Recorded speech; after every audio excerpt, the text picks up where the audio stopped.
Hey everybody, it's Cam. So sorry I can't be there, but my summer haircut has precluded me from being there.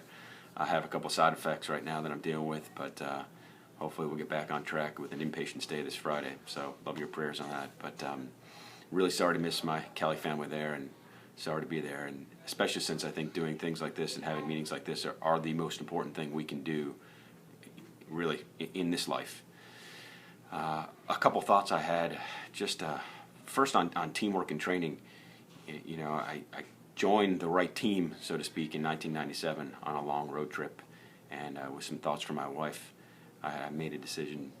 Christ kind of found me. He made the decision for me to be a Christ follower and a disciple of Christ.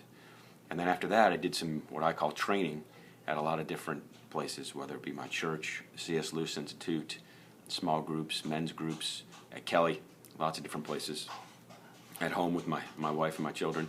But thankfully for those two things, being on the right team and having the right training, led me to kind of support me through some of the tougher times I've had.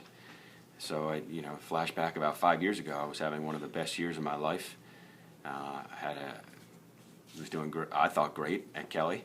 Had the best year I had. I had a new car, a new son, brand new born son, and things were great with Becky. Just living the American dream, and I had a lump on my neck. And as many as you know, that lump went on to be not only cancer, but some of the worst cancer that really is known. It's both leukemia and lymphoma. And I remember seeing a doctor, and he said, go to Hopkins immediately. And I remember driving up there thinking, what if I have to stay for a long time or a little while? And that was my first round of chemotherapy, 30 days, and was really tough. But, it was a time of uncertainty. The doctor told Becky right there and then to get our affairs in order. Not to me in my face, but to Becky and behind the scenes. And so it was a really grave time. As you all know, it's been about 5 years that we've been kind of battling this thing. And lots of uncertainty and back and forths. We had a bone marrow transplant, some healing for a little while, then November 2011 came back, July 2012 I think came back, October this past year, and again this past May, so lots of uncertainty. Also lots of thankfulness and lots of lessons learned, humility and gratitude, and certainly thankfulness for my Kelly friends and family. I would not have been able to survive without, truly. What it really comes down to, and what I really thought about, is a couple things, and one of those is asking everybody to take a look at Jesus. Who is he to you? Who do you think he is?